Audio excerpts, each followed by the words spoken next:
This week on the TT show, Xbox Activision-Blizzard saga is over. Sony drops new slim PS5s. AMD's Anti-lag Plus is causing big issues. Intel's new CPUs are here. Netflix announces move into gaming. Scientists have identified a missing law of nature. New iPhone 15 Pro Max issues. And there's a new Lord of the Rings game to get excited about. Let's get into it. Welcome back to the TT show. My name is Jack Connor. I'm a hardware editor over at Tweaktown, and I'm joined by my co-host, Kosta Andriadis, gaming hardware editor at Tweaktown. This week we are jam-packed once again. It seems like so many news. Hey, what was that? So much news. Oh my god, it's an uncomfortable amount of news. But what we think we should jump straight into this week is, I suppose it's the end of it feels like the end of an era. Yeah, so Microsoft has closed its Activision-Blizzard acquisition merger, which was like 68 point something billion dollars, the largest gaming or that sort of like acquisition, I think, in all of technology, gaming, whatever, like entertainment. So it was massive. So it was announced like at the beginning of 2020. That Microsoft was looking to purchase, or 2021. Actually, I think, 2021 or something like that. Anyway, it was announced like almost like 2 years ago. So basically, Microsoft has been in a legal battle. As we know, if you followed Tweakdown, you would have seen Derek's in-depth coverage. He's covered it for so long. The courage to report on such mustardy legal financial stuff. But it's like hallelujah that it's over, because it's just been going on and on and on. And so Xbox has probably been waiting to trigger this, like on their Xbox Wire newsroom platform. They've just been waiting to hit publish on this for like ages, where it's like Activision Blizzard King joins Xbox, and with the image of like all the different franchises. And they released like a trailer too with like videos of of like even like existing things like Starfield and Fallout, which is now Xbox, and Halo, but then adding Call of Duty, Warcraft, Diablo, and things like that, Overwatch into the mix. It's pretty, and like Elder Scrolls. It's like I think the fact that it's over just means that now we're at the fun part, where it's like, okay, they own them. What does this mean going forward, and how many of these games are going to come to Game Pass, and like old school franchises from Blizzard that haven't been seen in a while, or Activision, will they come back? Will other studios work on different things? Like what will the leadership change mean? Blah blah blah. Like, this is actually the interesting part of it, other than the back and forth of like regulatory crap or whatever. Legal, all red tape. Yeah. So what do we know about? Now that it's officially done, I love Derek's first line here. The Microsoft Activision merger is officially a done deal. That would have felt really nice for him to write after, like you were saying, him doing all of that coverage. I feel like I can, because I've followed.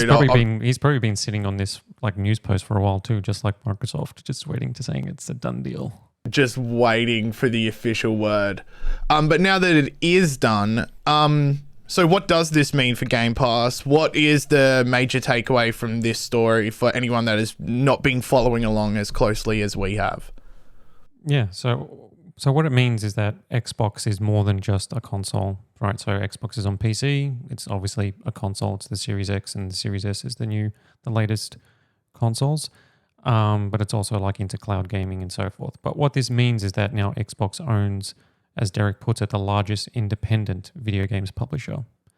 And they are the largest because Call of Duty is the biggest franchise in gaming. And so now Xbox owns Call of Duty. There's a lot of red tape, and that was kind of like the big, the reason why it took so long.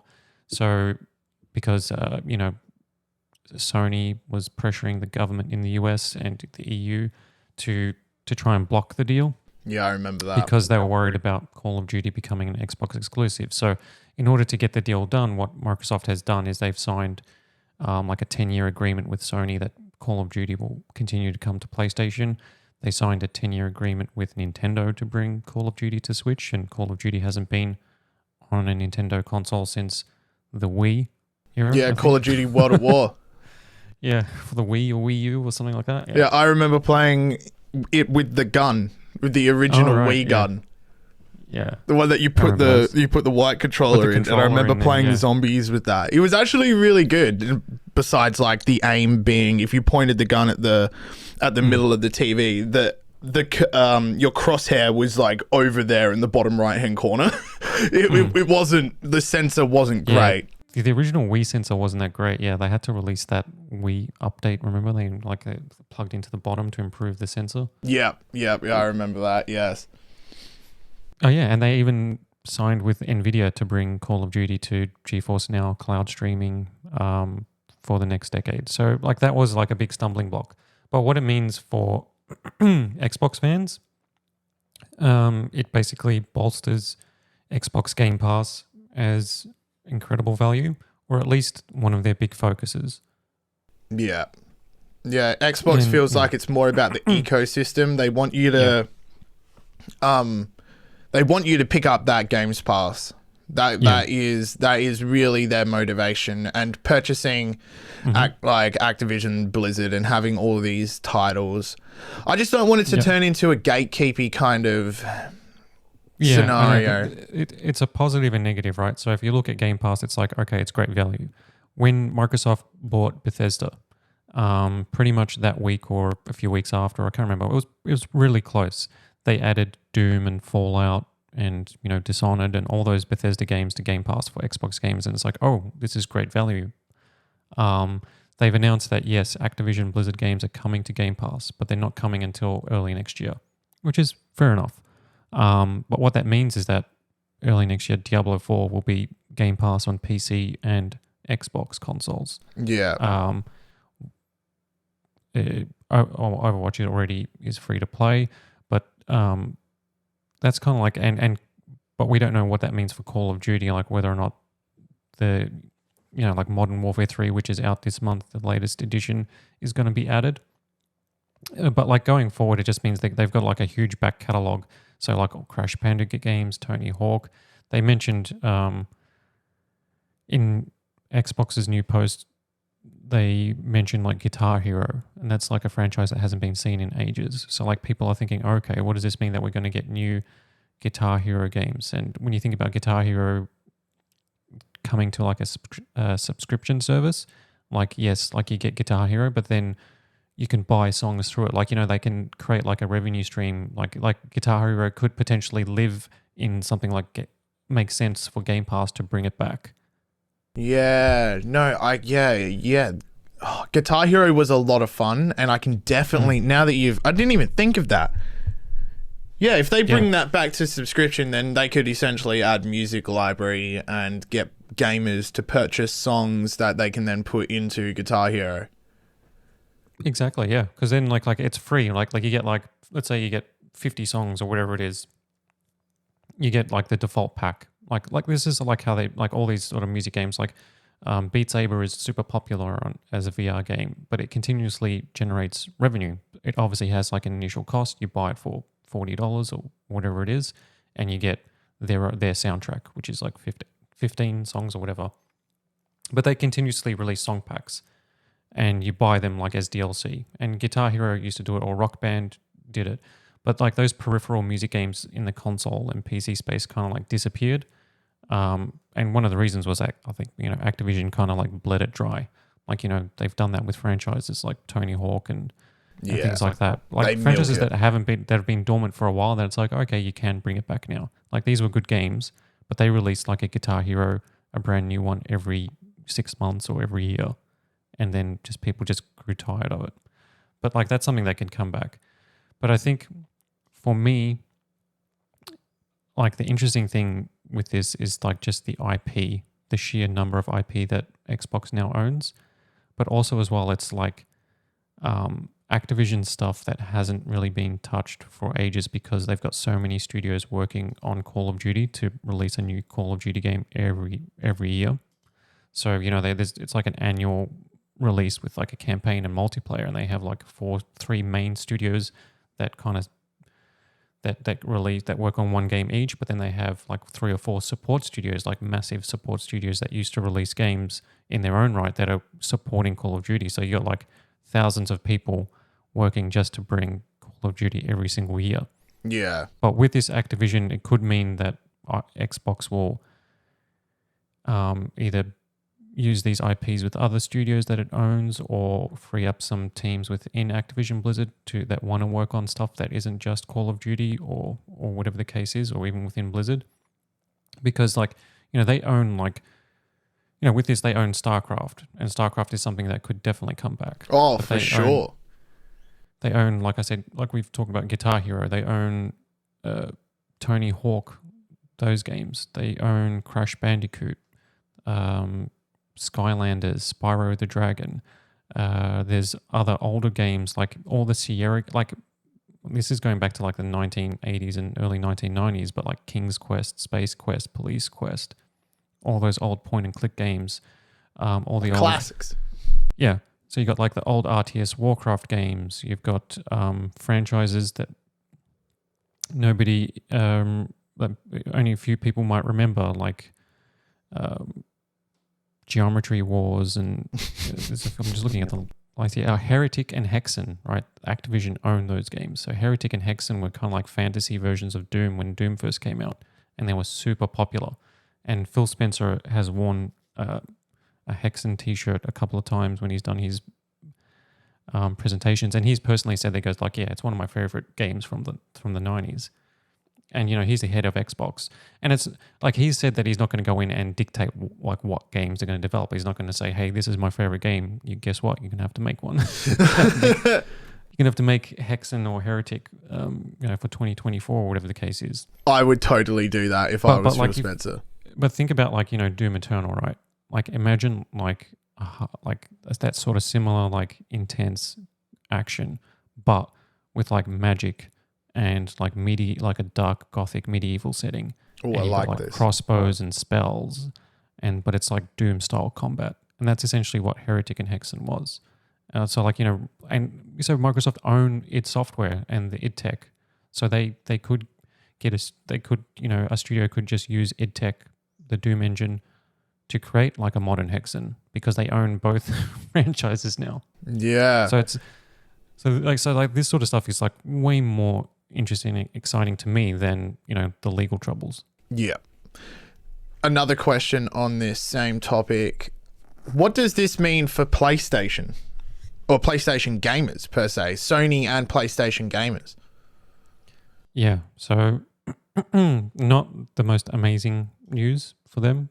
But even like gaming in general, right? Like as exciting as it is if your platform of choice is Xbox, right? Like if you're a big Xbox Game Pass fan and you like having the like jumping between PC and console, and the saves and the cloud saves, like it is a really cool ecosystem. Like you get the game and you can play it on PC and you can play it on console. It's up to you.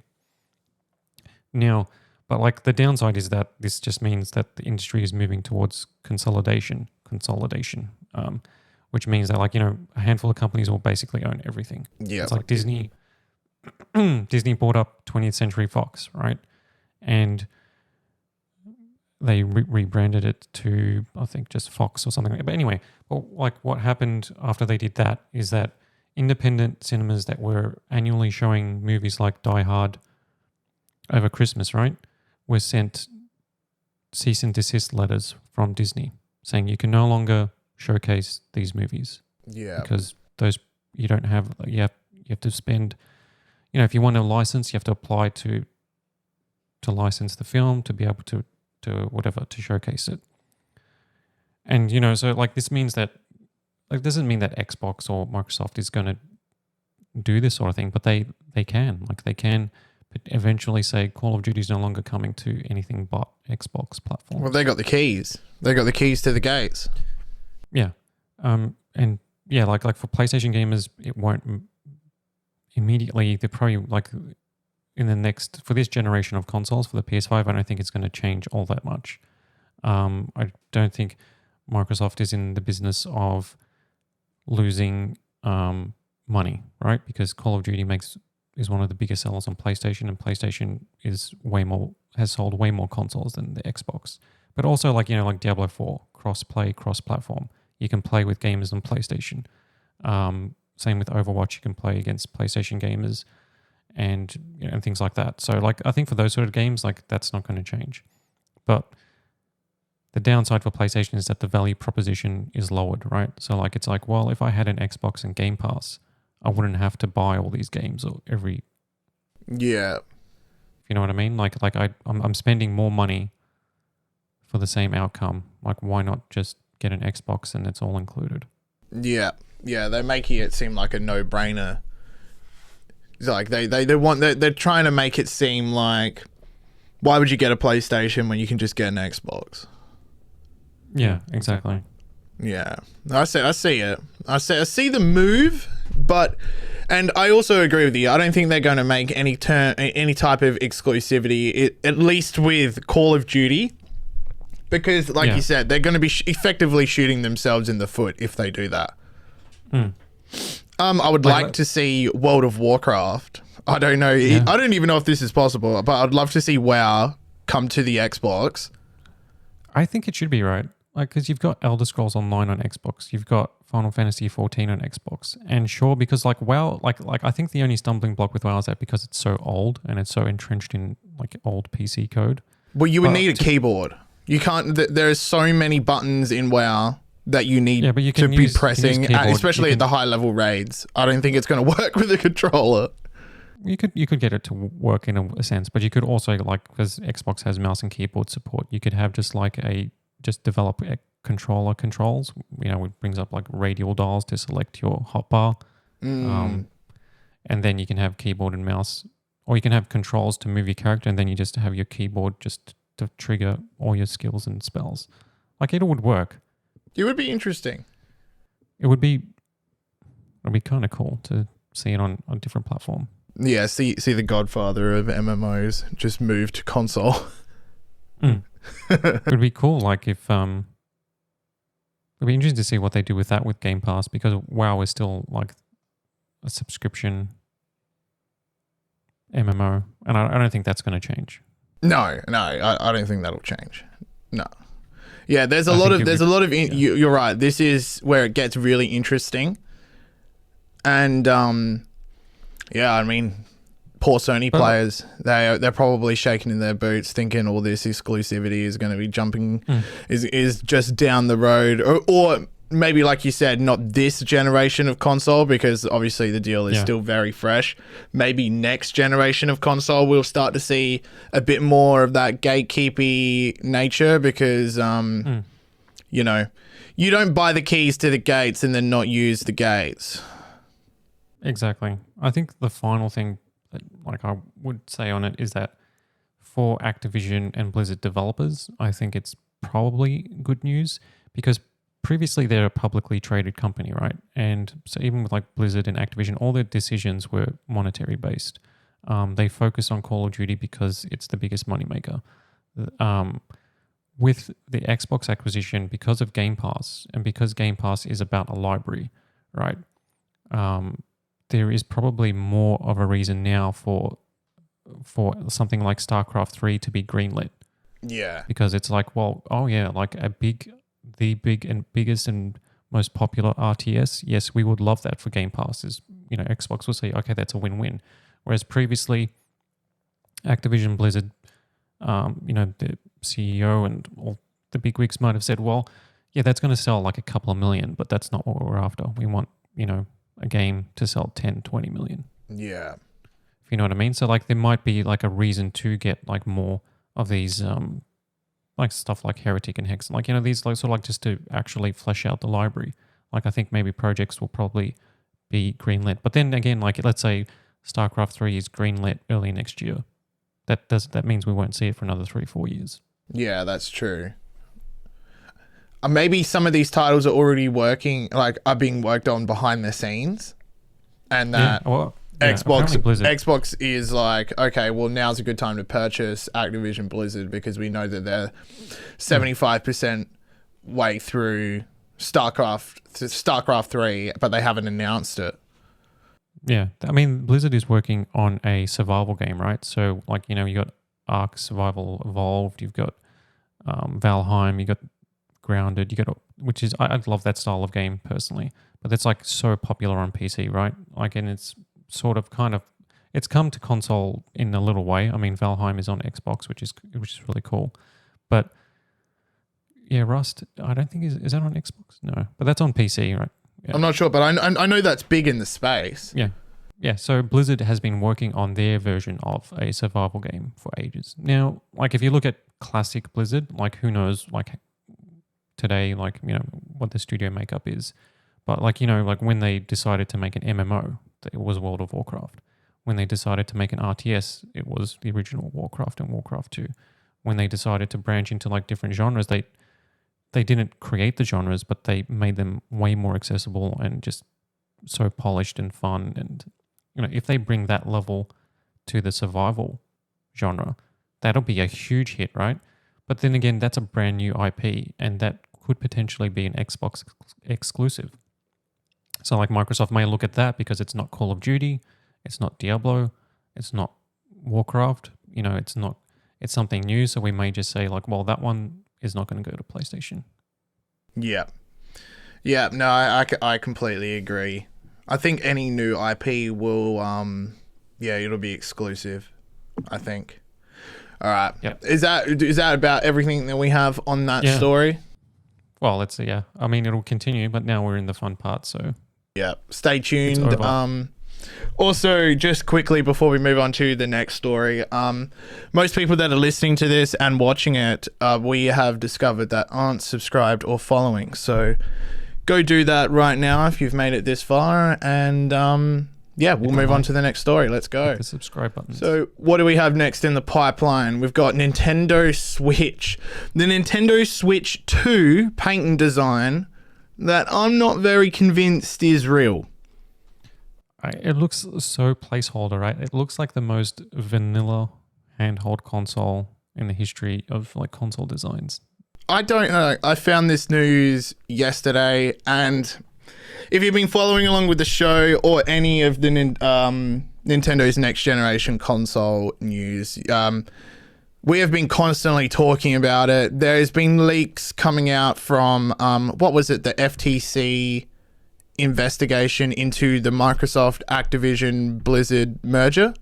Is that correct? Yeah, and there's also Gamescom a few months ago was where there was like a massive thing where people were apparently, developers were showcased a version of the hardware. And what we learned from those two stories was that Nintendo's Switch 2, that's a placeholder name, let's just say next-gen console, will be powered by an Ampere-based NVIDIA chip that will come with support for DLSS and making the performance comparable to the PS4 and Xbox One. But now we're seeing this weird patent that was filed in 2022 and published in October 2023 has given some insight into what the new console could look like design-wise. Now, what do you think about this? I think it looks bizarre. I don't know like how it's a patent because it's just there's like so for those who are listening, so it's just a rectangle handheld, right? Like the Switch in handheld mode, except no detachable Joy-Cons. Just a analog stick on the left-hand side, so no D-pad, no capture button or anything like that.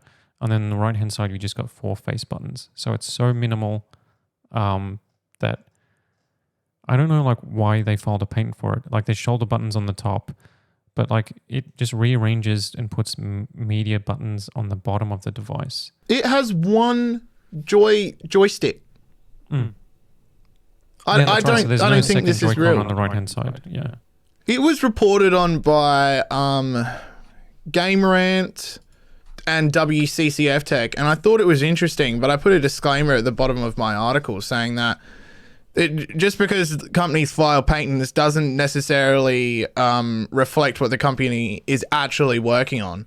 Like these types of patents come out all the time where it's just like a crazy design. The amount of stories I've done on what Tesla has filed patents for, like new steering wheel designs, new sensors for their windshield, like all of these specific technologies, and then they're never implemented.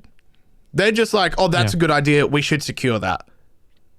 But yeah, with this one, this is bizarre. This has one joystick, and they swapped the volume rocker with the power button, and yeah, they put all that on the bottom, and maybe that's what the patent's about, is like moving those controls to the bottom, so the top half of the thing is just like a generic design that's got nothing to do with it.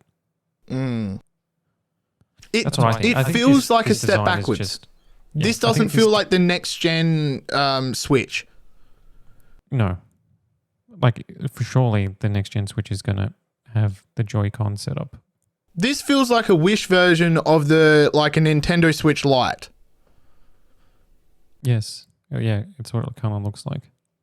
It's basically a Switch Lite. Maybe, I don't know, like I mean, like let's say that it's an all-in-one. There's no detachable controllers, and so then the dock comes with its own handheld controller, maybe. And so they don't do the Joy-Cons, but that seems weird because the Joy-Con system is awesome so much. Like, like one pair of Joy-Cons can become two controllers for Mario Kart. Like, I don't think they're going to like go backwards from that. I don't think they're going to abandon Joy-Cons either. I think they're great. Yeah.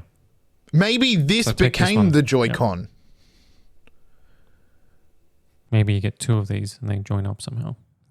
I don't know. I don't know what this is. This just surfaced online, and there's not much really more to say about it besides it looks weird, and I don't think it's real. Yeah, unless like it's basically like a Switch 0.5 instead of a Switch 2. It looks like a step backwards. It does. If this is what the Switch 2 is, then it's.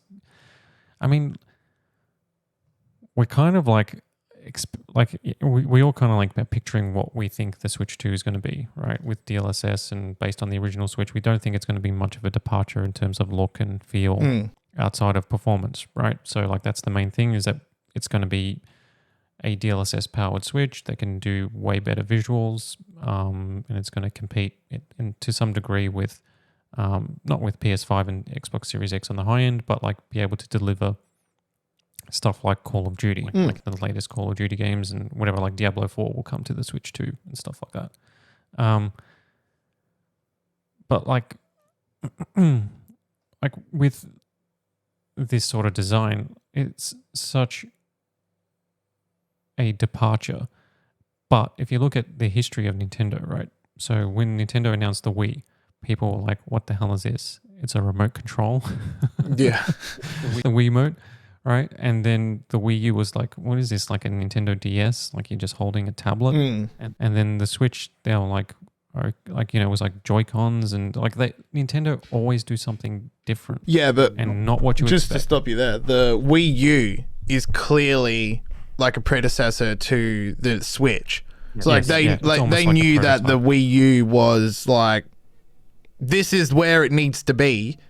And then the Wii U kind of stank at doing that. But then their next version of that was the Switch, and that is one of their most popular consoles ever released. So I guess my point is that like Nintendo playing it safe is not what they do. But maybe they will this time, because that's the expectation. But like, I don't know. Like, I think there's going to be something about the Switch 2 that'll be radically different. But I don't think the radically different is creating a generic basic bitch console like this. This is the type of console that I would build.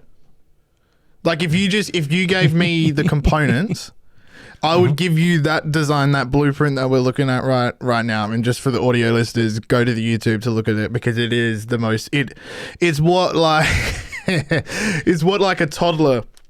If you know what it looks like? It looks like a console in like a Pixar movie, or like, some like, in like a cartoon or whatever, where they don't actually show an actual, it's just like it's just a game console, right? Generic game console. Yeah, That's what yeah, it yeah. kinda looks It's just a big handheld, like an alien in like a whatever type of movie, like an alien child is just playing on this, like if from Rick and Morty or whatever. It's just playing on a generic console. Yeah, it's what I would build if you gave me the components. Yeah, there's not much else we can say about that besides keep your eye out for more Nintendo Switch 2 news, and maybe disregard this patent. And if it turns out to be true and Nintendo releases this thing, clip this up and laugh, and we can laugh at each other. We can laugh at me making bad calls. Oh yeah, because it turns out to be amazing because it's Nintendo. Yeah, somehow they've made one joystick just the best joystick. Buttons. Yeah, you just like, well, this is the way it should be. It's got haptics. Makes Don't my need thumb. two analog sticks. It makes my thumb vibrate. All right, what do we got next on the menu here? Let's go into the AMD Anti-lag Plus saga. Oh yeah, buckle in for this one, because this kind of just like exploded over the last week. I'll give you like the quick summary. Go ahead. So Anti-lag Plus is AMD's answer to NVIDIA Reflex. So NVIDIA Reflex is the best latency reduction tool for competitive gamers. It's basically has to be implemented on a per game basis, just like DLSS, but it's compatible with all NVIDIA GPUs. So including GTX GPUs, old school ones.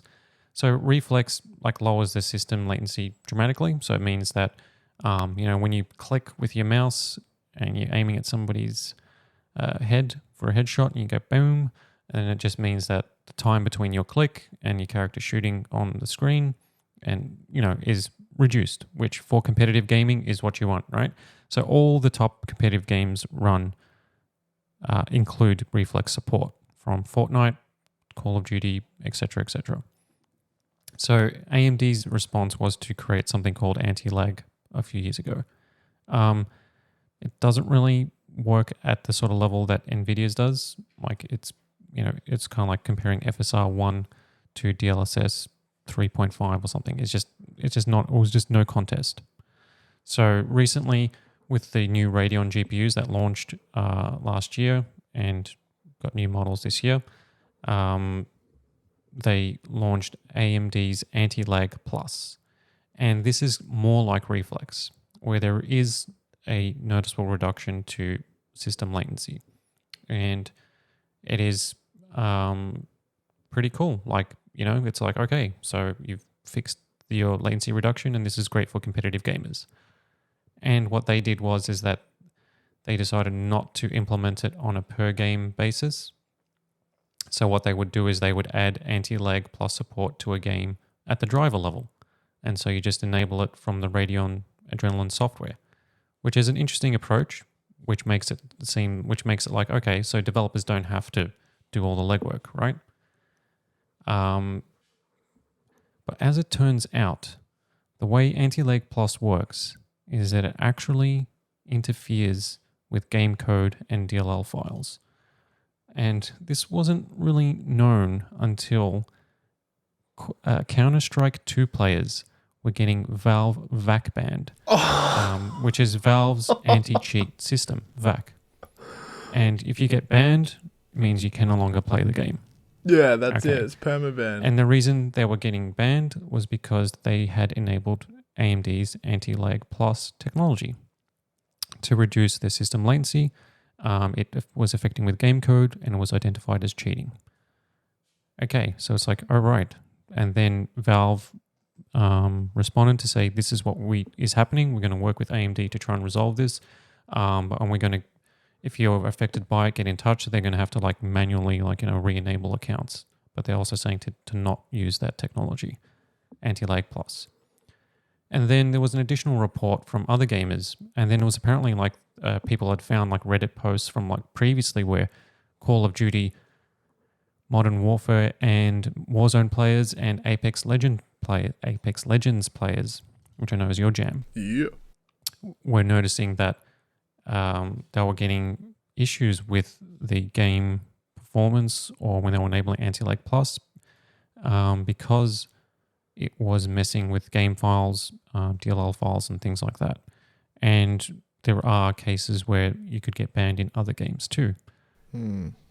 So the issue is specific to Anti-lag Plus, which is for the new Radeon RX 7000 series graphics cards. And the AMD's response was that they're looking into it, and relating to NVIDIA Reflex, it's totally different thing. There's nothing wrong with, there's nothing about Reflex that affects or messes with game code because it's integrated into each game. So it looks like AMD's approach was kind of the wrong way to go about it, it seems. Well, like, it seems like they tried to run before they could walk. And so what news broke today, right? And this is where it gets to DEFCON level 6. Or what like when you raise the DEFCON level, does it go up or down? I can't remember. I hope it goes up. Yeah. So the DEFCON level has been raised. So basically AMD has released a new driver that disables all Anti-lag Plus. So Anti-lag Plus is no longer a feature for Radeon RX 7000 series. They recommend all card owners upgrade to the new graphics driver, and it's been disabled. Yeah, no, that sounds about right. What does this mean? Does this mean that Anti-lag Plus needs to be redeveloped potentially? Oh, of course it does. It means it. The whole way it works. They wouldn't have disabled it if it doesn't need like severe developmental improvements. Yeah. So of course it doesn't. It needs to be redeveloped, and it shouldn't just be rolled out on a driver level. Like there is going to be it's a game by game scenario thing. Like do it right or don't do it at all. Yeah, like to me it sounds like they're going to have to like get per game implementation. Like even if it's at the driver level, they're going to have to work with developers to say like, hey, is this fine? And they go, okay, we can flag that. You'd think that would be the approach.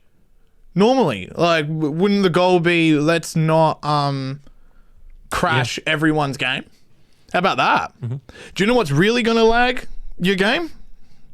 When it crashes. Yeah, that's actually really bad lag because it's not open anymore. Yeah, that's some pretty bad latency right there.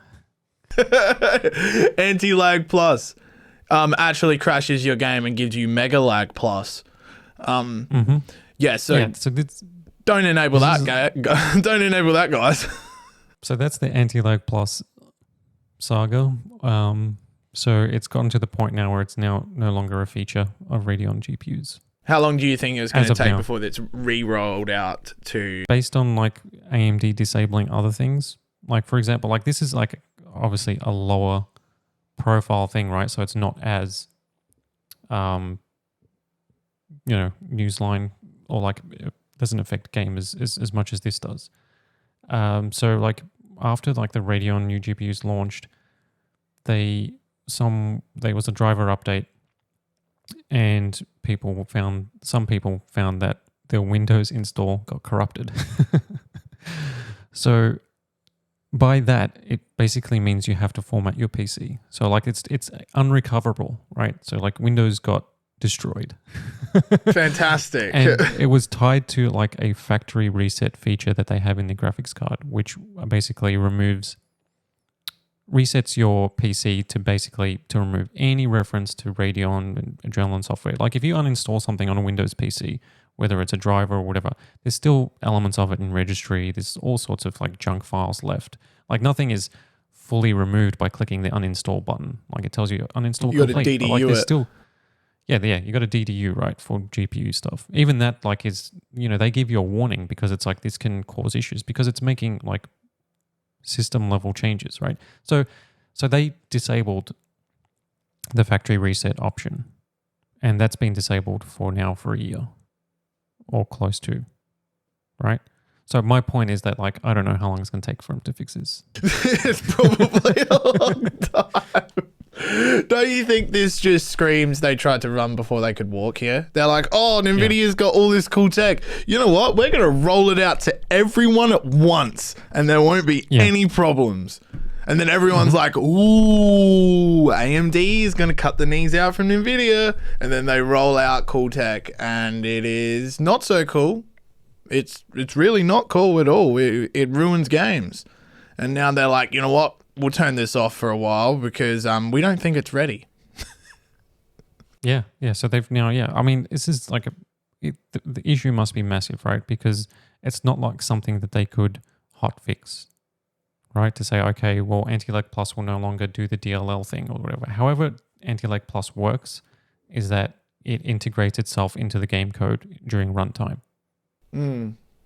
And as you know, integrating things into game code for a competitive game is like, I mean, you think that, like you said, like that's a no-brainer. Like, why would you develop? Like, this is the land of cheating, right? Like, Call of Duty has now, Activision is implementing like kernel level cheat, whatever thing is, right? So if there's anything going on that's out of the ordinary, we're gonna like try and stop it. Obviously, there's cheat things. Like, there's cheaters in every game, right? Like it gets through, and it's a problem in some titles, and it's less of a problem in others, and that's always going to be an issue.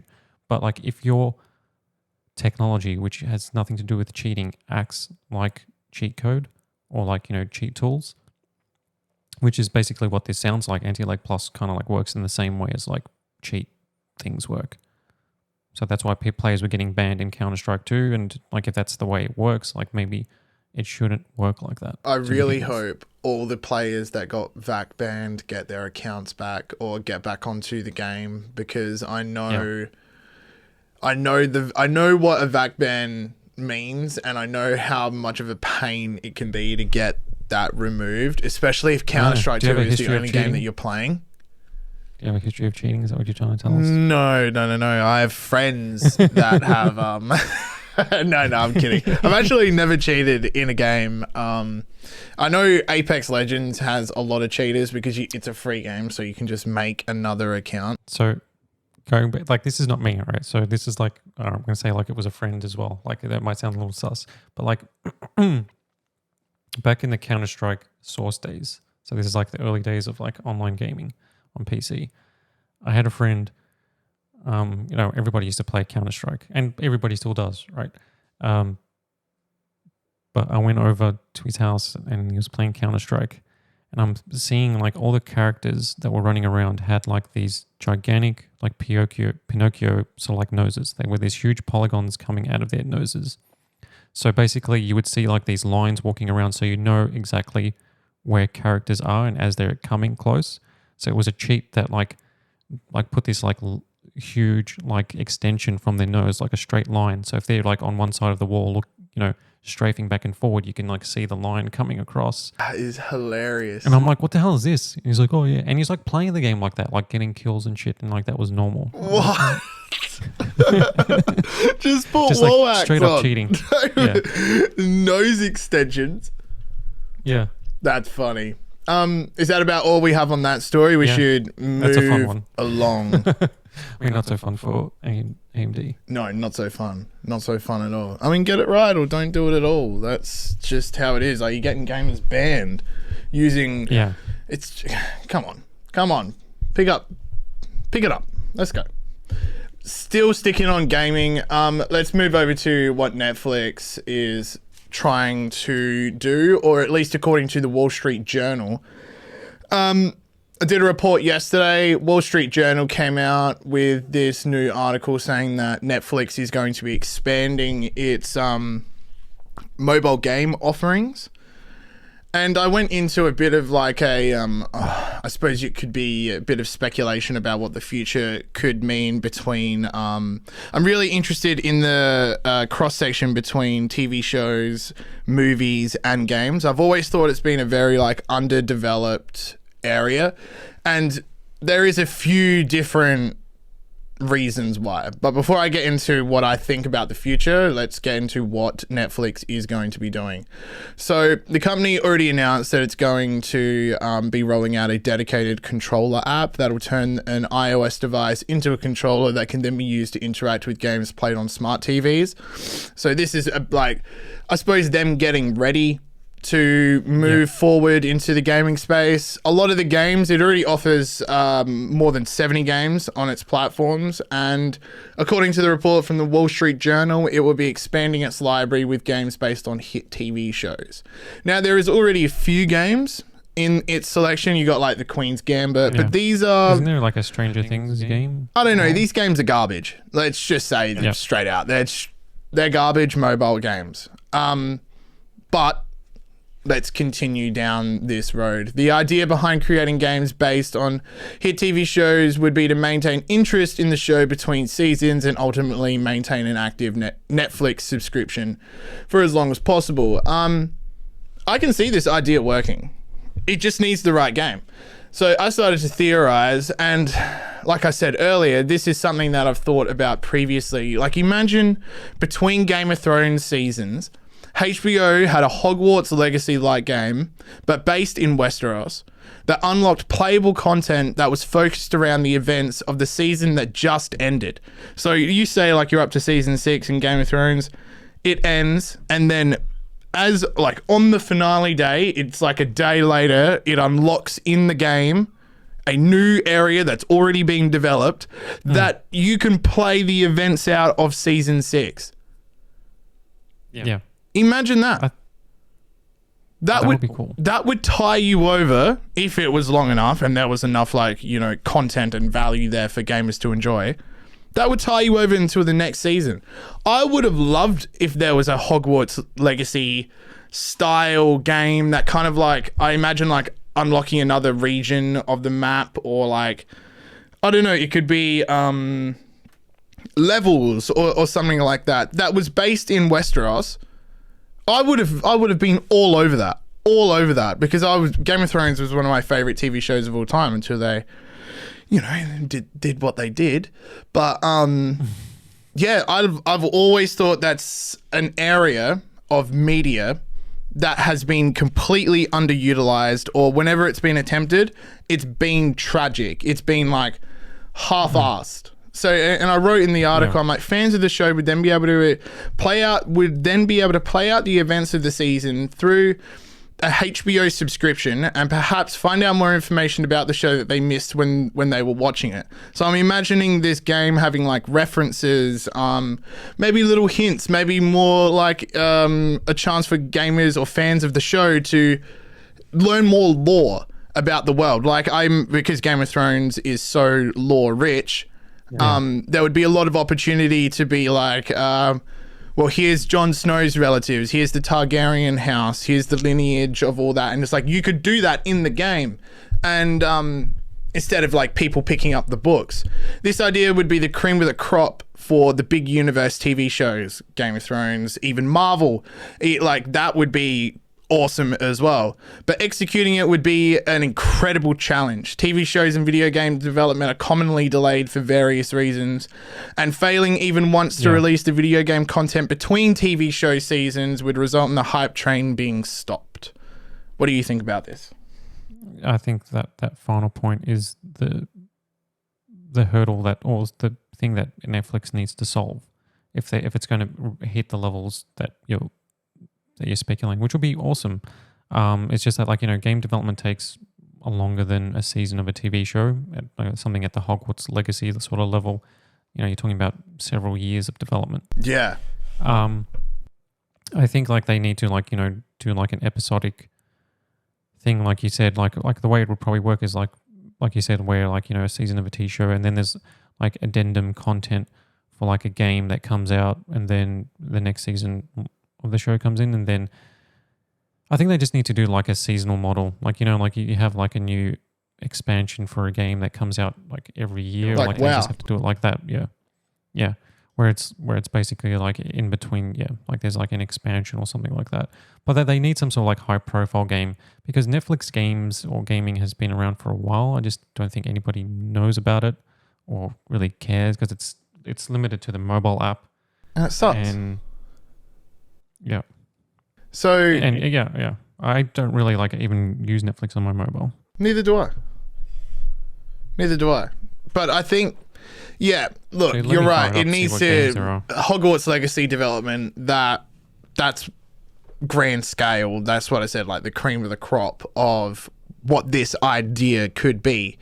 But I really think that when this is pulled off well, it is going to be huge. It'll be a global phenomena. Like if you had, imagine the same hype as everyone watching Game of Thrones, but then also playing that video game at the same time, or at least wanting to. That would be like system selling. People would go out, get consoles because of how big Game of Thrones was when it was, you know, at its peak. Yeah. Yeah. I'm having a look now at the, you're exactly right, because that reinforces, because I'm looking at like the Netflix games section on the mobile app, and it's most of it's like, it's a lot of it's just mobile games. There's like Solitaire. There's match 3 games for like Stranger Things. I wouldn't worry about match 3 Stranger Things. Yeah, it's not even worth considering. But I love some, that like, indie Netflix games are on there. continuing to put money into this area. I think if they can work out some type of seasonal formula where the game is actually really good and it's on, you know, the consoles and platforms that everyone has, PC, Xbox, PlayStation. And they need to hook it to some IP that is really, really strong as well. I don't want a Stranger Things game. It needs to be some kind of, it needs to be IP that gamers are already interested in, medieval stuff as well. Well, like for CD Projekt Red is working on a new Witcher game, right? Let's say, because Witcher is huge on Netflix. Let's say they, like, you know, an upcut, like if the show's still going by the time that game comes out, who knows when. I wish the show didn't kind of suck though. Oh yeah, I don't particularly like it either. No, it's not very good. Yeah. But you can see the potential of this idea. Yeah, I think I think what Netflix needs is they need a big budget game, or like just like that sort of like level, like a really cinematic game, like based on one of their IP, right? So something at the level of Resident Evil or like any of the big games that came out this year. What about A Last of Us?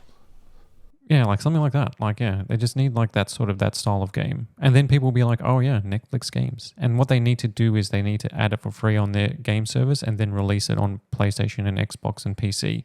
And then to get like you're not going, like I think maybe, like I just had this epiphany just like a second ago. Like I don't think you're going to get people to notice Netflix games until you publish games on other platforms as well. Absolutely. Yeah. So if especially and a big style game, like a notable release like that. And it needs to be not be a weird TV show. It needs to be like a game that gamers are going to play. Like it can't be some weird like, you know, assassin drama TV show where I mean, if you want to build LA Noire, that would be cool. But I think it needs to be something that's got a bit more of a lower barrier of entry, like swords and sandals, sci-fi. Like that would be the style that or at least what I would be recommending Netflix to put some money into and make it a big budget experience, because gamers, they love their sci-fi, they love their swords and sandals. Like they're the two kind of like themes.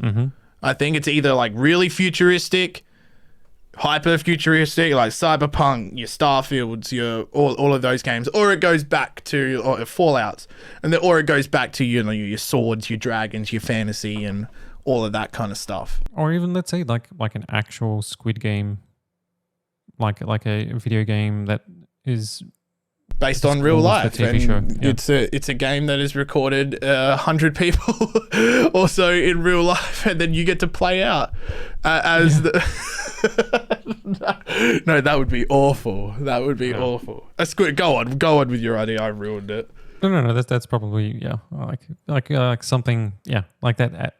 That isn't just like a spin-off mobile like quick little thing version of it. It's like an actual, has as much substance as the show.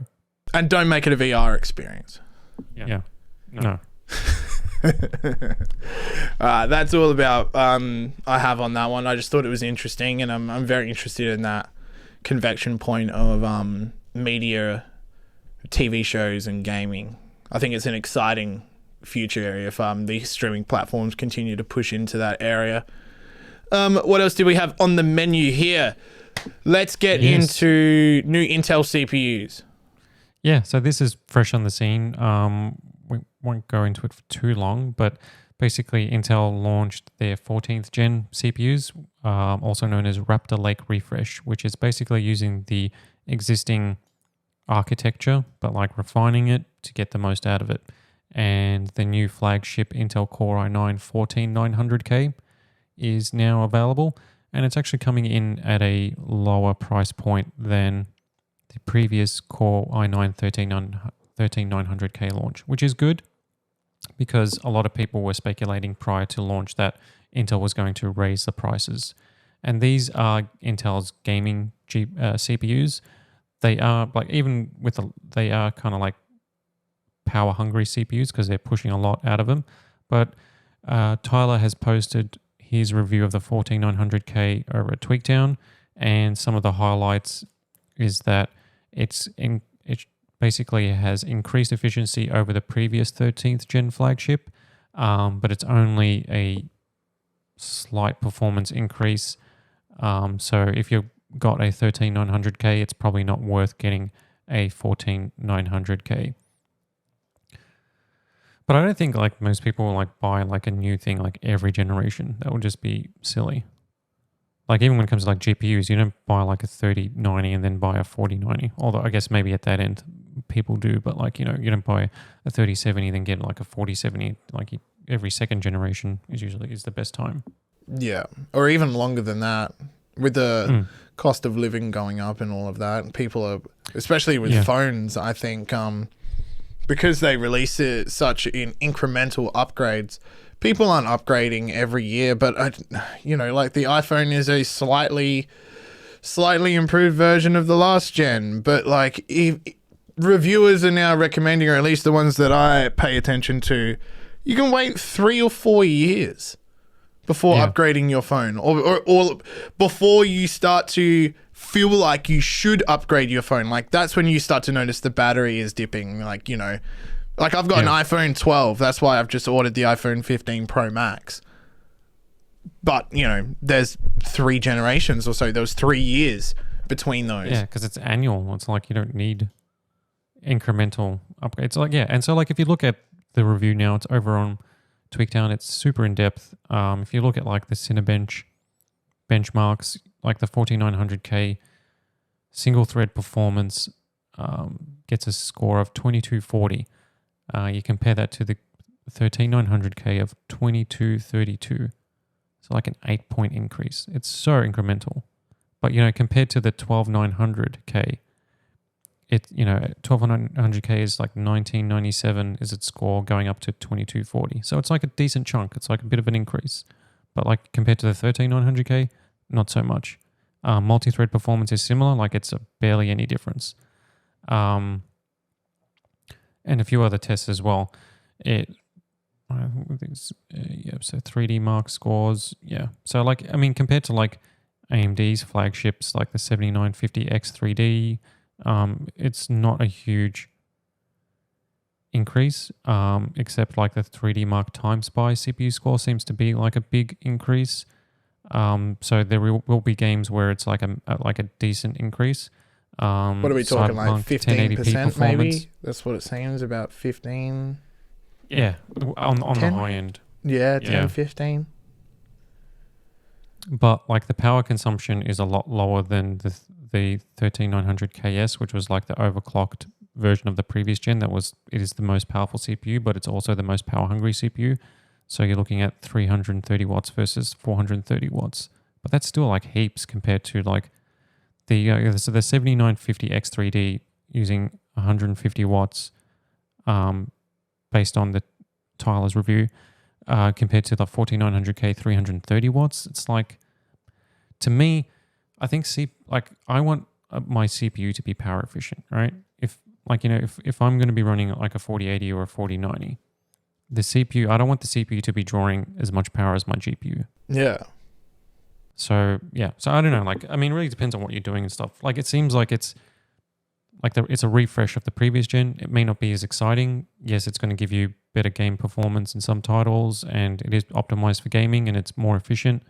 But it's not like it's a refresh. So it's not like a groundbreaking new architecture. Like, Intel's doing more interesting stuff in the mobile space with their Media Lake that has like completely redesigned, cores, AI cores, this core, that core, and like different integrated graphics and things like that, which is like a whole change of how it's approaching CPUs. Whereas this 14th gen seems like a stopgap until they actually introduce something that is new. Yeah, so to find out more, check out our reviews. So there's like the 14900K review, the 14700K review, and the 14600K review. And based on the reviews, it seems that like the mid-range, the 14700K, offers the best value for money because it's like really good game performance at a much lower price point. Well, that's it. Fair enough then. Seems a bit boring for a CPU launch, but good to let all the listeners know that there is new chips out there that you can go and get if you're lacking behind on the generations. Yeah. I mean, the other big thing from them is that the boost clocks are a lot higher. So like we've already, like they out of the box, you can get up to 6 gigahertz, and then there's already people overclocking to 9 gigahertz. Yeah, I saw a video. In terms of like, a couple of headlines of people hitting 6. I was like, damn. Yeah. And basically all the new best motherboards that can push DDR5 memory speeds to like 8400 or like even higher are all like designed for this new chipset. So if you're all about overclocking and pushing memory and CPU speeds as high as they possibly can go, I mean, this is the best that's out there at the moment for sure. Yep, I hear you. Should we scoot along to some science news? Indeed. So I'm just going to hit up the scientists discover missing law of nature in the natural world's workings. So I stumbled across this study yesterday. It's a new paper published in the Proceedings of the National Academy of Sciences that proposes an addition to the missing law of nature. So this was actually quite thought-provoking. A lot of the studies that I read and then report on, or the sources that I find the studies through, they've not provoked me as much as this one in particular. Like, this actually changed, like, it's made me think about the way the universe and the laws that surround it. They made me think about it differently. The paper proposes that the definition of evolution shouldn't be exclusively thought of as a Darwinian or specific to the evolution, shouldn't be thought of as Darwinian or specific to the evolution of life, and should be thought of more broadly, or as the paper describes, the macroscopic laws of nature. So natural laws, we have like laws that have been established by like Einstein, Newton, and etc., etc. So the laws of gravity, electromagnetism, energy, thermodynamics, etc. So what this group of 9 researchers are proposing is that evolution should be added to that mix of the natural laws of the universe. The authors coined the term law of increasing functional information, which states that a system will evolve if, quote, many different configurations of the system undergoes selection for one or more functions, end quote. The team pointed to examples such as the evolution of minerals across the timeline of the solar system. At the beginning of the solar system, there are an estimated 20 minerals, but over the course of 4.5 billion years, there have been more than 6,000 identified. So that's one example of how if you have a collection of different configurations inside of a system, and it's complex, that initial system is complex, over the course of time, it will evolve into an even more complex system. And another version of that would be this same evolutionary process takes place in stars, which originally formed from two main elements, hydrogen and helium, after the Big Bang. Within these stars, the hydrogen and helium formed 20 heavier and more complex chemical elements, so on and so forth. So the Darwinian perspective is life. Is that like... yeah, like how we think of it, of like, humans evolving from, single cell organisms into multi-cell, but Charles Darwin only looked at it as like reproduction. Mm-hmm. So this group of scientists are suggesting that evolution is all around us. It's not just in life itself. Is that if you leave a complex system full of let's just say elements, pardon me, that system will evolve over the course of time and create an even more complex system. It's like one of the natural laws of the universe, or at least what this group is suggesting, is that evolution is widespread across the universe. It's not just on Earth itself. So this is just some of a quote from the co-authors here. We contend that Darwinian theory is just a very special, very important case within a far larger natural phenomenon. The notion that selection for function drives evolution applies equally to stars, atoms, minerals, and many other conceptually equivalent situations where many configurations are subjected to selective pressure. So this natural phenomenon of evolution only occurs when there is pressure on the initial system itself. So say take inside of a star, the like hydrogen and helium, they become more pressurized, and then through that pressure, more heavier elements are developed, etc., etc. On Earth, it would be like the environment dictating whether life survives, and then life adapting and evolving to survive. That would be the pressure on that system. Say the minerals in the ground, you've got the way the Earth moves, tectonic plate shifts, a lot of like, you can even have water and moisture, like again, the environment under that and the pressure, literal pressure as well, from being so far underneath the Earth's surface, combines and creates things like diamonds and different types of minerals, etc., etc. In this new paper, we consider evolution in the broadest sense, change over time, which subsumes Darwinian evolution based on the particulars of descent with modification. The universe generates novel combinations of atoms, molecules, cells, etc. Those combinations that are stable and can go on to engender even more novelty will continue to evolve. This is what makes life the most striking example of evolution, but evolution is everywhere. What do you think about that? That literally, I had my eyes opened. It made me think about the universe in a different sense, from a different perspective. I agree. because evolution, we kind of think of it in a closed sort of like, within Earth and life on Earth sort of perspective. You know what I mean? Like if you just say the word evolution, you think about animals and, birds and everything that's evolved over generations and millions of years or whatever the case is here on Earth. You don't think of it at the the atomic level or stars or the universe or how our solar system and how evolution. I think like when you first said there was that line about 20 materials becoming 6,000 or 20 minerals becoming 6,000. Like it adds credence to the fact that it is as important as every other law of nature in the universe that we think of, is that evolution is integral to everything. Yeah, it's a part of the study that I was looking at. It's like this isn't widely accepted just yet. This only just came out, but it's a very thought-provoking piece, and one of the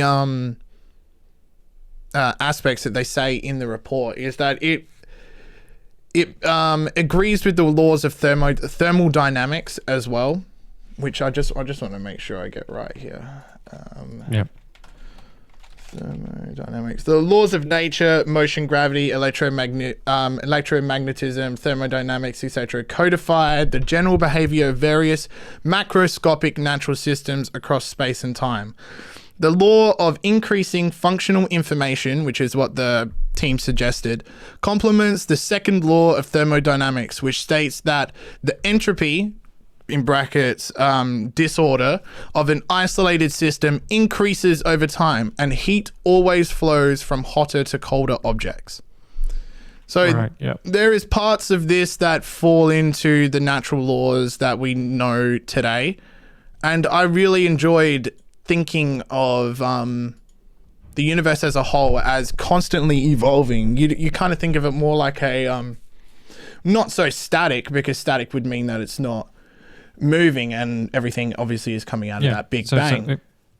So basically it's taking like evolution and that idea of like selection or natural selection, and it actually applies to everything, because it saying that it's a missing law of nature means that yes, it applies to everything, which is pretty like it recontextualizes a lot of how you view things. That's exactly right. Should we keep on the science, move over to that NASA asteroid? I can quickly do that one. That's so this is something we followed for a few weeks now. Tell us what was inside. Yes, we have finally got the sample from where? I just want to pull up the article here. Yes, NASA, just a quick rundown for those that aren't up to date on the story. We've been following this for a few weeks now. NASA has collected a sample from the asteroid Bennu. It's the first sample that NASA has collected. It has already arrived safely back on Earth, and it has undergone its first preliminary analysis. They're obviously going to be doing experiments on all of the minerals that they have gathered for many weeks to years into the future. But what they have found so far, studying samples from Bennu will allow researchers to understand the evolution of the solar system and by extension Earth. And what they have identified inside of that, if you're an audio listener, I would advise you to head over to the video section to check out what the rocks actually look like. They probably look like what you're imagining. They look like carbon. Yeah, just grey little rocks. Yeah, like space rocks. Yeah. The bounty of the carbon-rich material and the abundant presence of water-bearing clay minerals are just the tip of the cosmic iceberg. These discoveries, made possible through years of dedicated collaboration and cutting-edge science, propel us on a journey to understand not only our celestial neighborhood, but also the potential for life's beginnings. So what they found inside the samples is carbon. It has high carbon content and water. The building blocks of life. And they are the building blocks of life. We are carbon-based life forms, and that is massive news. It's huge news. It's heavy in water as well, so perhaps that could suggest that an asteroid of Bennu's caliber maybe hit Earth, providing us with a certain location of water as well. That could be the scenario. That's how they kind of like retrace the steps back through the asteroid's life, and hopefully learn more about the universe. But yeah, that was a story we've been following for a while now, and yes, the building blocks of life were discovered in an asteroid that's one of the biggest in our solar system. Yeah, I mean that's like the thing that a lot of people have been speculating about, is that asteroids can carry the building blocks of life, and if they impact with a planet or something, like over the course of millions of years, that could end up becoming the reason why certain things evolve or change over time. And this kind of like proves it, right? Or it just basically says that yes, like the asteroid contains all of that stuff, and and then they can look back in the history and say if asteroids like this like impacted with certain planetary bodies, including our own, then that could have impacted how life evolved. That is exactly right. And I think through the course of our space exploration, and as we land on more asteroids like Bennu, we're going to start to find that these asteroids are almost like the carrier pigeons for the building blocks of life. They smack into one planetary object, a part of that asteroid and its minerals and whatever else is attached to it will then spill onto that other asteroid that is then thrown into a different orbit that then collides into another one, and it's the essentially domino effect of spreading again, evolution of the natural state of the universe. Awesome. Yes, very cool. What else do we have left? Well, speaking of evolution, the PlayStation 5 has evolved into a slim refresh. Ooh. So available this holiday season. So the PlayStation 5 console, Sony has redesigned. So it's now slimmer, and there's two models. So both models have been redesigned. So this is basically replacing the existing PlayStation 5 models that you can find in retail. They're basically being phased out. So you've got two slimline models, one with a disk drive, one digital edition. The biggest change is that, yes, they are smaller, but not drastically smaller. They still carry the same sort of like shape and look of the PS5. But the big change is a modular design. And that means that the disk drive, the Blu-ray, 4K Blu-ray drive, can be detached. And also on the digital edition, you can buy one separately to attach it, which is kind of cool because a modular design for a console actually means it's more like a PC because, if one component in your PC fails, let's say like you go, oh, I need to get a new storage drive, you basically, you take your existing drive out, you put a new drive in. I need a new GPU, you take a GPU out, put it in. You need new memory. With a PS5, you've got expanded storage, but if the internal storage fails, what do you do? If the existing PS5, the disk drive fails, what do you do? It's the same with the Xbox, right? You basically have to RMA the entire thing to get a replacement. So this is kind of like cool that, yes, that you can take the disk drive off or buy one if you got the digital edition. Can you buy one from Sony? Yeah, so they're releasing them. So basically now the PS5 keeps its existing price, $499 with the disk drive. The full PS5, that's US price. The digital edition is $449, and the disk drive on its own can be bought for $80.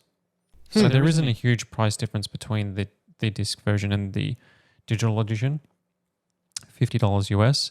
But also as well, like in regions outside of the US, Sony increased the price of the PS5 either this year or late last year, or I think it was earlier this year, by a notable amount. Like in Australia, went up by like $50 or almost even like $100 or $80 or something like that. And they basically blamed that, or not blamed it, or they said that that's because of the increase in manufacturing costs and things like that, and distribution, etc., etc. So usually when Sony had, like when they released like a PS4 Slim, it was like tiny, and they released it alongside a PS4 Pro. It was smaller and cheaper. They did the same with the PS3, and they did it with the PS2. The PS5 version is a little bit weird because yes, it's smaller, but it's not drastically smaller. And the modular design with the disk drive is cool. But the big thing here is that it's the same price. And the big thing for Sony is that it's cheaper for them to produce. So they've got like more like cheaper components in there. And I don't mean cheaper as in quality wise. It's just there's like a cheaper way to make for Sony to make a PlayStation 5 at the same power and pretty much the same thing, but just like using less expensive components or more efficient components, and they can shrink the size a little bit. So this is like, to me, it kind of feels like more like they're getting this slimline model out sooner because they want to make more money off each PS5 console. Yeah, and the PlayStation 5 has been selling like gangbusters, really. What was that, sorry? It's been selling really well. Like it's it's matching the PS4 in terms of adoption. Really? Even with COVID? Yep. I thought this generation would be a little longer than previous generations because we obviously had COVID and the pandemic throughout the launch of the PS5. Let me have a look up. Hasn't it only done about 50 million units?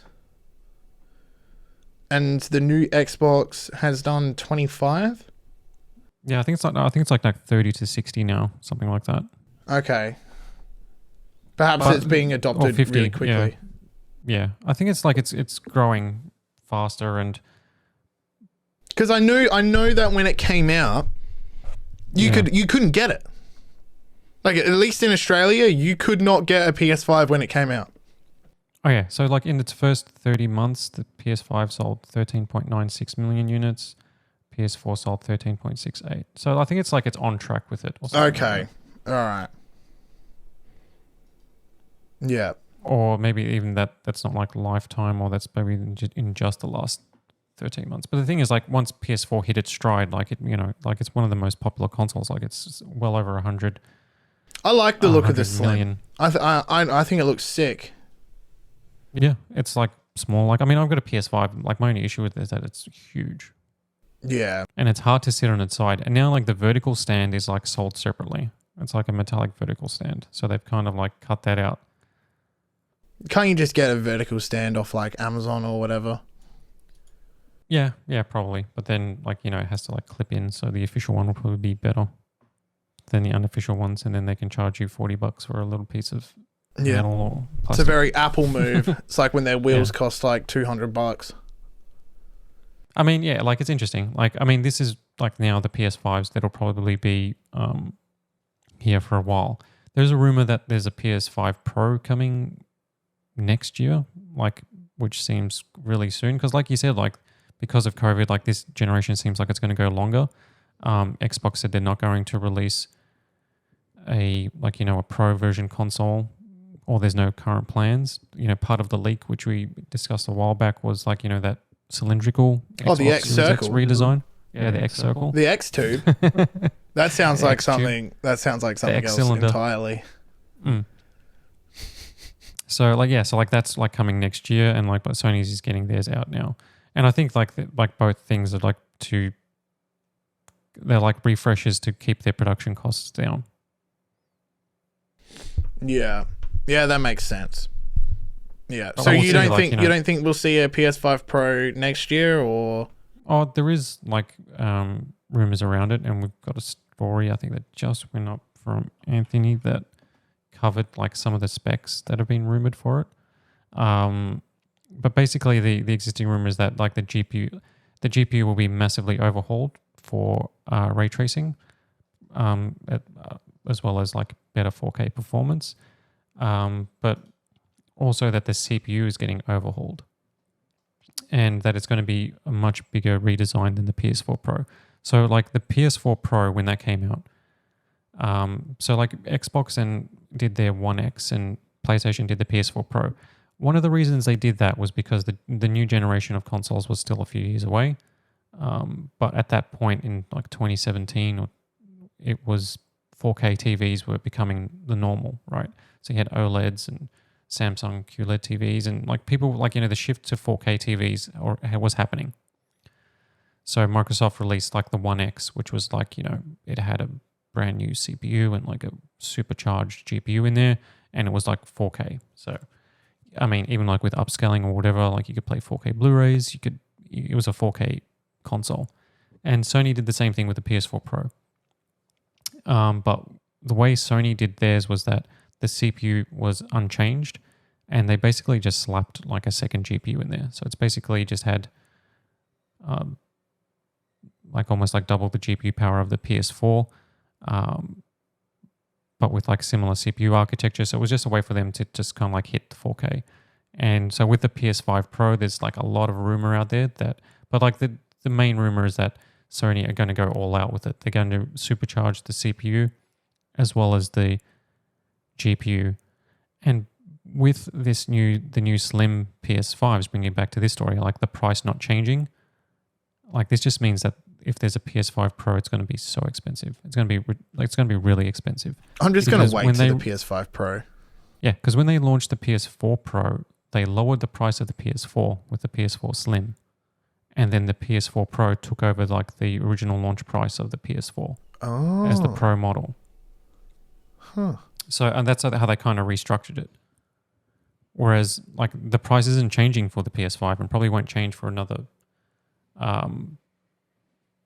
couple of years or whatever the case is. So, like, if they launch a 5 Pro now or like next year, it's going to be really expensive. Yeah. How much do you think? US. Like if the PS4 is now $499, $799. That's what I think that they're going to be targeting. Like they won't be any lower than $699. Yeah, I can't. They can't. If it's going to go beefy, $699 sounds nice, but I wouldn't be surprised if it was that $100 more. Yeah. So that means it would make it about like what? Australian, that would be what, 1100, $10.99. Oh yeah, you're crossing well into like $1,200 for a console in Australia. Yeah, that was like the PS3 when it came out. Yeah, I know. That was how much was that when that came out? That was expensive, and I remember you couldn't get one of those either. The first generation PS3. The original one. The one that said PlayStation 3 in silver across the top. Because when it was sitting. Across the top, yeah. Oh, it was $700. I think that's what this is. Australian or US? Yeah. Actually, no. Oh, yeah, $999 Australian. Yeah, $1,000 Australian. That's like back in like 2007. So we're just for inflation. Yeah, just for like inflation. Like, yeah, like that's way more. That's like spending like $1,500 to $2,000 on a console now. Yeah. Well, I'm excited for it. I don't own a PlayStation 5, but I will be picking up the Pro so I can get onto all of those exclusive titles over there on PlayStation. This design for the PS6 looks, I must say, ridiculous. I agree with Anthony. I don't think Sony is going to go with this design. It is. Oh yeah, that PS6 design. Yeah. It looks looks kind of like stupid. what I would build if you gave me the components. Looks like an AI generated. Like, make me the most sci-fi looking console. Yeah, it's like I asked DALL-E 3. I'm like, hey, can you make Sony's next gen console, and then I can 3D print it, and that's what it spat out. No, exciting stuff. We should move on to. Would you like to do Valve? Oh no, I think we've already done. We've already done that one. Let's do the iPhone 15 Pro Max. So I said earlier that I've picked up. Well, I've ordered the iPhone 15 Pro Max. And then a few days later, I saw this story. iPhone 15 Pro Max users are reporting Apple's worst problem yet, screen burn-in. So I'm pretty excited about this. This is super cool. Like I order the phone and then I see that this is happening to users. So that's what happens when you create a phone brighter than the sun. Yeah. So again, I'm being facetious. This is a small group of users. Obviously, this isn't a widespread issue. I don't want to exaggerate it at all, but a small group of users are reporting severe screen burn-in on their iPhone 15 Pro Max devices, with a few of these users taking to Reddit to ask if anyone else is experiencing the same issue. Judging from the images shared to this thread, the screen burn-in is by far the worst problem Apple has faced so far, with the panel of the phone almost turning completely white with app icons, and in some of the screenshots it appears that it is a minimized YouTube video and someone's face is burned into the display. Yeah, like you can see like the keyboard burnt in. Yeah. Notably, OLED Icons. panels are prone to screen burn in, but it's not common with mobile devices, and the issue is typically found on TVs or monitors. However, reports from these users clearly indicate that there is some type of issue with the iPhone 15 Pro Max's panel, especially since this isn't an isolated issue happening to only a select group of users performing the same task, according to the reports. Apple hasn't officially acknowledged this issue yet. As I said, it's a very, very small group of people that are experiencing this. Maybe over the course of the next month, 2 months, we start to hear a bit more about screen burn-in. Hopefully not. But if we do, then Apple will be forced to do what they did again with the overheating issues. They make a statement, they roll out a hotfix. Hopefully it's a software problem, not a hardware issue. I feel like it would be a isolated hardware issue maybe in just these users' devices, or else we would have seen a lot more of this already. But it could be like depending on the case, because OLED burn-in is like the name suggests, right? So OLEDs generate quite a bit of heat, and that heat is one of the main contributing factors to image retention and burn-in. And that's because they just get so hot that's what happens. That's like a result of it.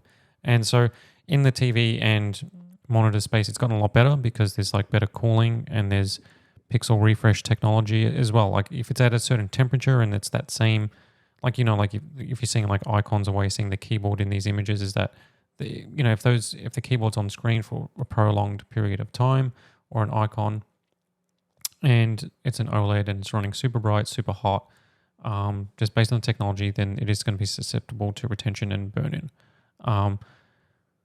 So like, maybe these users are all like, iPhone 15 Pro Max users in the Sahara Desert. Yeah, but you typically never see this on a mobile device. No. So, I mean, yeah. OLED is really quite reliable. I think it's more reliable on mobile than it is for TV and monitors. I feel like you see more burn-in on monitors because you got to think about it, right? Monitors are constantly on. Say my OLED that I'm running just behind the camera. That'll be on until I go to bed, essentially. And like with the OLED on phones, there's periods where you're off your phone. It's in your pocket. Yeah, that's right. The screen turns off constantly. Yeah, that's probably why you don't see OLED. Or you're doing something on your phone, you scroll, bang, bang, done. Like people aren't like sitting there staring how at the long same did this person leave the keyboard at max nits? Yeah, maybe they did it on purpose just to see if it's susceptible to burn-in, and that's just retention. But also as well, like burn-in and retention isn't the same thing, right? So like if you, like for example, like if there's a pixel refresh that happens like on the back end, like that could disappear. Like, I had like an older OLED where after like a few years, like basically when, like if something was on the TV for a while and then you transition to something else, like you would see that the ghost of that image there for a bit. And then that would like go away. Like, but that's like image retention, right? It's not burn-in. It didn't mean that like that icon was like burnt in. It was only for like some super bright things. Like I noticed it on the Xbox, like with Cyberpunk, because it was like a bright yellow icon, and then I was like, go to something else and I was thinking, why do I see like that outline there? And then it just disappears. But like, like retention on OLEDs is a thing as well. Like if something's on there for ages. So like if you could take a picture of like, an OLED and then switch to like a bright white thing, and if you see like the previous thing that was there, like an outline of it, something like that doesn't mean that it's burnt in either. These could be burn-ins though. Yeah, that's right. These ones don't look great. No. These ones don't look good at all. But yeah, we'll keep you guys up to date on that. This is a bit of a rocky launch for Apple. At least for the Pro models of these phones, we had the overheating problem last episode that they rolled out a hotfix for. Yep. That seems to be fine. Now we're starting to hear about these these screen burn-ins or retention or whatever it is. It's a rocky start to say the least, but we'll keep you updated, and yeah, hopefully when mine arrives it doesn't do this, or I'll be writing an article, I'll tell you what, if it does. Oh yeah, definitely. Give us some pictures as well. Oh, for sure, yeah. All right, what else do we have on the menu today? Do you want to finish off with some AverMedia? Yeah. So the review is going live this week. I managed to check it out. My video capture in the review isn't the greatest because I was using a AMD GPU codec to capture it, like a H.265. I was just testing it out. But I've tested it with like NVENC and other things as well. Anyway, so AverMedia has launched a Live Gamer Ultra 2.1 capture card. And what makes this cool is that HDMI 2.1, right? Like for content creators and streamers, people that like to capture game footage. If you're running a PS5, an Xbox Series X, if you're running a modern GPU, if you're connecting to an OLED panel with HDMI 2.1, which a lot of people are, you're running 4K 144 Hz or 4K 120 Hz, and that's because of the increased bandwidth with HDR. But if you're streaming through OBS, if you're capturing footage, if you're using like any number of 4K capture cards that are out there, and I reviewed a Elgato one last year. It's actually really good, or was it earlier this year? Where like 4K 60 capture is great. And that's basically what you're going to be capturing, right? Because if you're posting to YouTube or Twitch, 4K 60 is the max. You're not going to be running HDR to your viewers or even for your own capture or things like that. But like the issue is that you need to lower the settings on your PC or your console. So your console needs to be set to 4K 60 for those capture cards to work. The same thing with the PC. So what this capture card does, and it's tiny, it's an external USB capture card, is that it has full HDMI 2.1 pass-through. So you could be playing on a 4090, and I was doing this. I had Assassin's Creed Mirage running at 100 plus frames per second with HDR to an OLED. And with the capture card, it was capturing 4K 60 SDR quality video footage. So it means that you can be or you could basically through OBS, and you could be streaming that, right? So you could be gaming in HDR and capturing in SDR. And streaming in SDR, yeah. That's wicked. And you could be gaming in 4K 144 Hertz. Because it's got the pass through. It actually it does 1440p 240 as well. Yeah. Yeah. The only thing that is like the downside to it is that it's just limited to OBS at launch, which is not a big deal for most people because if you're streaming, you're using OBS, right? But like AverMedia like had a previous capture card that I really liked, and they had like this software where you could just like if I was just capturing just straight gameplay footage for my own, like if I'm going to edit videos or if I just want gameplay footage, right? If I'm playing, was Cyberpunk, whatever, and just testing DLSS, and I just want game footage. I don't need the features of OBS, right? So they have this app like Rec Central where you just load it up and you just select like high quality 4K capture, hit one button and it starts recording at a super high bit rate. So you've got that like super high quality recording. One button, you don't have to set up anything. OBS requires setup, right? Like most people, like a lot of people that are streaming and capturing know how to use it, but it's not the easiest app in the world, right? It's not user friendly. So the only thing is that support isn't there for the card yet. And there's a few other features that are now just being added, like the 1440p 240 Hertz as part of an update. But it is like fully functional and it works really, really great. And the pass-through works and it's tiny. But like the only other downside, there's no onboard recording feature, so it doesn't have an SD card slot or anything like that. It's pretty much just an USB interface that connects to your PC or your capture device or a laptop, and you just capture or stream through that. Yeah, I would have liked to see them have an SD card slot on that.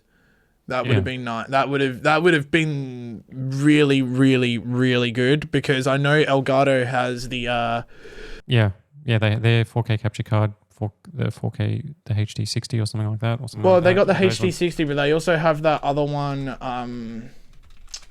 that actually has an SD card slot. What is it called? The game capture, 4K 60 S Plus. Yeah, I think I reviewed that one or something similar. Yeah, well, it's got an SD card. Yeah, and that's good. But that is more expensive though, as well. Yes. So they managed to release this one at under $300 US, which is good for a capture card. That's very good.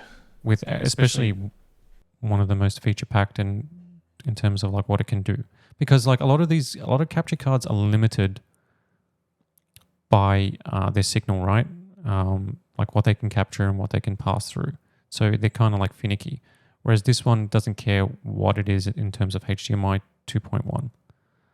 As long as there's no digital stream, DSC, digital stream compression, which is some devices or some TVs or like output devices kind of like to enable, you kind of have to disable that. Digital stream compression is basically like it uses HDMI to compress over HDMI their video signal, and then you don't really notice it on the TV side. I don't really know what actual displays do, but because apparently you can't tell the difference. And it's a way to get to be compatible with more certain lower end displays.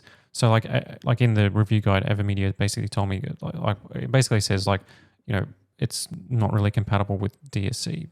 So that needs to be disabled if it's enabled or whatever the case.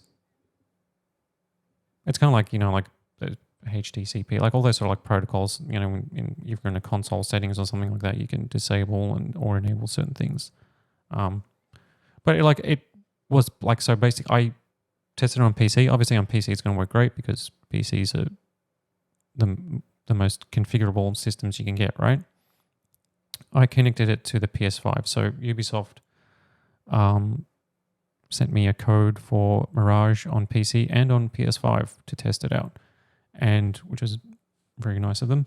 And so basically taking the capture card with my laptop over to the PS5, which is what I was recording, and plugging it straight in within seconds, it just came up straight away. The PS5 was it noticed that there was something different, so it just had me readjust the HDR settings. And so then I went into the settings and was full HDR 2.1, blah, blah, blah. And then I fired up Assassin's Creed HDR. I'm oh yeah, this is sweet. This is working. I put in performance mode, sweet. And then I look at my laptop in OBS, and there it is. I just hit record. So it's just video source. Yeah. Yep. Oh wow, that's great. But because OBS is so configurable, and I wanted to get the review up pretty quickly because I only had about 3 or 4 days to properly test it. I was at that point. I was messing around with settings. I didn't realize that I set it to the H.265 codec for AMD because my laptop is Radeon to use that, and I set it as a super high bit rate. So it came out decently okay, but not the best. How big was your file? So I'm going to try and recapture a better quality video and then just replace the video in the review. But I put a note in there just saying that it was tested with H.265. So if there's some image quality issues, it's that, not the capture card, because the capture card had no issues. That's awesome. I'm glad there's a bit of competition in the capture card space. AverMedia has always been a bit of a player in there, but I just feel any of the streaming creator hardware is dominated by Elgato. Absolutely dominated. I've tested. I've got the Elgato, the PCIe. I think it's called the Mark II capture card. The one that slots straight into your motherboard. Yeah. Yeah, I've got that one. All of my lights are basic. Well, one of them is Elgato. The other one. Yeah, I'm using the Elgato 4K cam at the moment. They just dominate the space. So I'm glad to see there is another player coming out with something that is, going to move to turn some heads. Yeah. Yeah. What else do we have? Cool. We've got. I think that's about it, really. That might be it. Well, we slogged through that, not in record time, but we did get there at the end, Kosta. Oh, we did. Actually, sorry. This is just an honorable mention because I am such a fan. Oh, yes. Lord of the Rings. There is a new Lord of the Rings game coming out from Free Range Games. I'll just briefly go over it. This is a bit of a personal anecdote, but I'm a massive Lord of the Rings fan. I have collected majority of Tolkien's Legendarium and have read majority of Tolkien's Legendarium. And there are very few games that are within Middle-earth that pay homage to the scripture that Tolkien has written and the lore. What is the Middle-earth game that is like the beat 'em up? It's very fun. Shadow of Mordor. Oh yeah. None of that is like like Assassin's Creed. accurate to the lore as like at all. It's got very cool moments, and I still have finished and played a lot of those games because it is very fun. The combat is great, but Lord of the Rings: Return to Moria. This game coming out by Free Range Games is a survival game, and it is. Yeah, we were talking about those. What was that? Sorry. We were talking about those earlier. Yeah, that's why it's yeah. what reminded me, because I was thinking about what we talked about this episode. I'm like, oh wait, no, we got there's a new survival game coming out. They just released the opening cinematic, and it is narrated by John Rhys Davies, who plays Gimli in the Peter Jackson trilogy. So he's coming back and reprising his role as Gimli within the game. So he's Lord Gimli Lockbearer, who has sent out a letter to all realms of the dwarves living scattered in Middle-earth after the destruction of the One Ring that marked the end of the Third Age. So if you remember the movies, it ends, the ring is destroyed, Sauron is defeated. That is officially the end of the Third Age. The coronation of Aragorn marks that. And then this game is the first survival game to be set in the Fourth Age of Middle-earth, which is not very written about in depthly. There's a lot of information in there still, but there's a lot of room for interpretation. But what we will see in Moria and all of the references will be heavily based on what Tolkien wrote. So if you're a big Lord of the Rings fan like I am, this is very exciting. You will probably be able to find Durin's axe. Well, I know for sure that you will be able to find Durin's axe. There'll be lots of obviously you got the Balrog in Moria, and I'm sure you'll be able to find the whole thing is that as a survival what was that, game, sorry? like you're going, so as a survival game, you're going back to Moria and you're basically rebuilding. Yeah, essentially, well, at the end of the Third Age, within the Fourth Age, this is lore. The dwarves do eventually reclaim Moria. They chase the Balrog out, and because that's the greatest city of the dwarves. So the whole premise of this game is that you will get your survival team together. I'm pretty sure it's single player and co-op. I think it's up to teams of 4, and you'll go back and reclaim Moria. Yeah, I'm just looking at the key features. So you have to resource hunt and gather food, manage sleep, dynamic light system. So you have to fight hordes as well, uncover the secrets. There's base building. So you clear locations, you can construct bases. It actually sounds really cool. This is my type of game too. Restore the long-lost ancient kingdom of Khazad-dûm. Restore the long-lost ancient kingdom of Khazad-dûm to its former glory. Recovering dwarven landmarks. Resurrect old mines. Refire their forges. Explore deep into the mines of Moria. Procedurally generated environments. Co-op multiplayer. Okay, this sounds really cool. Yep. Mine ore and jewels. Yes, I hope to see, like, I'm going to be looking around, well. finding as many references to the Silmarillion, any of the other Tolkien books that they have dived into to create this game. It comes out on October 24. By the time that you hear this episode? That's like next week. No, a few days. Kind of like a few days. Yep. So by the time you hear this episode, it'll be probably 3 or 4 days until it drops. It will be $40 USD and released on the PS5 and PC. With the expectation it will release sometime in 2024 on the Xbox Series X and S. Yes. Sounds cool. Yeah. Also, Epic Games Store is where it's coming out. It won't be on Steam. We can live with that. You'll live with it. I mean, just because it's Lord of the Rings, we'll make an exception. Yeah, I'll see if I can get us some codes. Oh, yeah, definitely. We'll do co-op. Yeah, no, it'll be fun. It'll be really fun. All right, thank you very much for listening. If you've made it this far, please go like, comment, subscribe. Go check out the links below for all of the news stories that we've discussed today. And do you have anything to sign off with, my good friend Kosta? No, stay tuned for more next week. It'll probably be another stacked week of news. I'll actually be heading to some Intel event in Sydney for their esports and new CPU launches. So maybe there'll be some cool stuff from that, because I think there's going to be an overclocking demo of the new CPUs. So I'll try to capture some footage, and hopefully I get to see some liquid nitrogen work in overdrive. Sweet. And we'll see if we can share it with the podcast as well. Yeah. Yep. Sounds good. All right. Thank you very much. Thank you for listening. We'll see you next week. Bye. Bye.